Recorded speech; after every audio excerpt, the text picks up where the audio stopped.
What's going on, guys? It's Cosgo here, and today I thought I'd go ahead and be bringing you guys a little build over a little Sentinel that I like to use, aka Carrier Prime. So, these things, I didn't really think about it, but Sentinels and your companions, Kavats, Kubros, any of the Sentinels in general, they all really do their own little thing. And, I've played with a few of them, and to be quite honest with you, I only keep about one on hand at a time anyways. I really didn't like the other ones. But I thought I'd bring you a build on this one because this one is just absolutely game-breaking slash changing for me. Now, I know it's not going to be like the Smedikavat, which can give you resources, but I notice a lot of people don't really play with Carrier at all. And Carrier is just really nice and really does make a lot of things happen for you. So, what does carrier do? Well, it does exactly what it says it does. It carries stuff with vacuum cleaners. That's what's on that's its belly and on the bottom, and that's its head on top. Actually, I have a mask on it, so that's how that has that. That's a little mask. If you take it off, it's gone. That's what it actually looks like. And its default colors, of course, look like that. Weird. All right. Oh, wait, no, that's right. That's the attachments. I'm silly. Okay, there we go. There we go. That's what it looks like default. I was like, that's weird. All right, so let's get into upgrading this bad boy.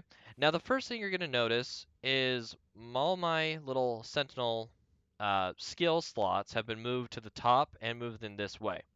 So I'm going to teach you this right now. A lot of people don't know this, is that if you do it like this, the order that he uses their skills, because these are actually skills, if we come back here, these are the four abilities it knows. As you can see, Vacuum, Guardian, Medi-Ray, and Regen.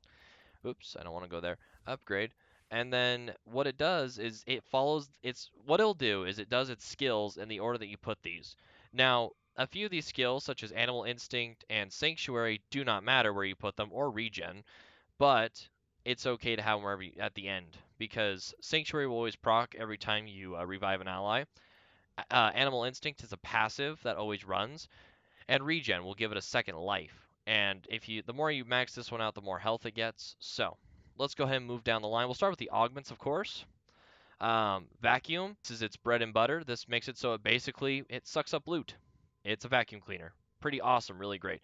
The more you max it out, the more range it gets, and I believe the faster it sucks up loot. So this should be the maxed out mod first. Don't worry about anything else. Next, I take Guardian. So what it does is if I run out of shield, what it will do is this will be the first priority after vacuum. Is if my shield's hit 0, it can actually basically regenerate my shield. I've had it where I can go through missions, I'll be taking missiles or anything like that, and it'll just completely refill my shield out of nowhere. So it's like I'm not even taking damage. Next is Medi-Ray. So Medi-Ray, I wouldn't really call it much of a game changer skill. In fact, if you don't have it or if you don't really care about it, you can throw Coolant Link in there. It's not that big of a deal, but I think Coolant Link is pretty pretty bummy. And on top of that, if you don't care about Medi-Ray, you could also use Striker, which Striker will make it so it attacks. I don't have a gun on mine because I really don't use the gun because I mainly use this for its job, which is, of course, to, well, be a passive thing. It's not really meant to do much more than that. So this will just kind of heal you over time. It's really good in between parts of the game and missions. It's really nice. And then we also have Regen, which will give it a second life, like I already said. Animal Instinct, of course, like it said. Loot Radar and Enemy Detector.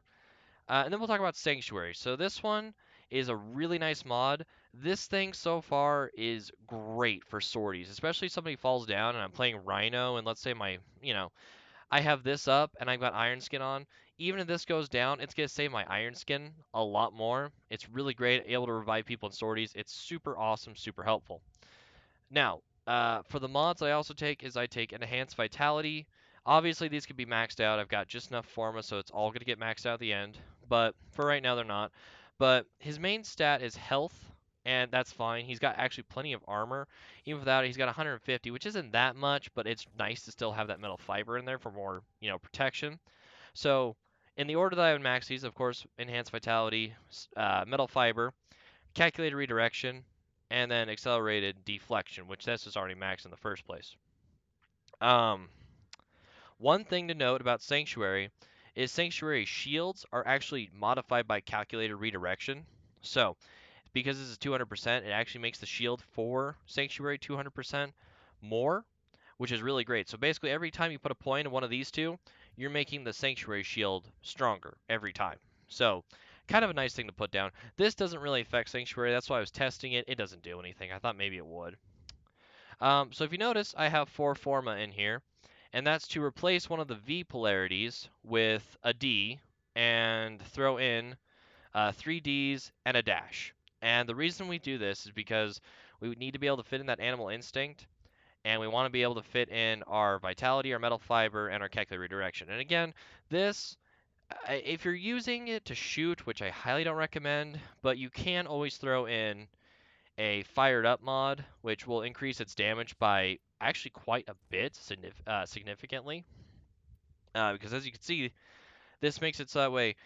I was looking into what this does, and it says plus 10% max overheat damage. So what it does essentially is every time a sentinel shoots, its gun heats up, and apparently it gets more damage as it heats up. So the more it shoots, the more it fires, the more it heats up, the more damage it gets. So kind of a cool fun fact for you, but again, I find it absolutely useless. I'd rather just throw on another defense mod and make it so that way it can survive another hit.